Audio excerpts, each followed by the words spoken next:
5 декабря на улице Абазинская была проведена комплексная работа по планировке и расчистке территории, чтобы подготовить ее для укладки дорожного покрытия.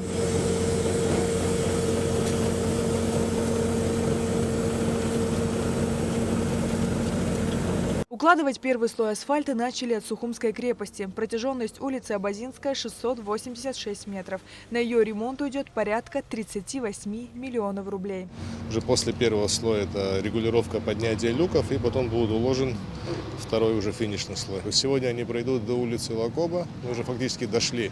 Сейчас идет раскатка, потом следом пойдет уже второй слой после регулировки люков. На Абазинской заменены коммуникационные сети, водопровод, канализация, ливневые коллекторы и установлены бордюры. Все работы ведутся в рамках российской инвестпрограммы «Содействие социально-экономическому развитию Абхазии» на 2020-2022 годы. Продолжатся работы по укладке бордюрных камней на улице Гулия и Джонуа, после чего эти улицы также будут заасфальтированы. Протяженность улицы Гулия 1200 метров. На ее ремонт предусмотрено 48 миллионов рублей. Улица Джонуа 1350 метров. Бюджет 66 миллионов рублей.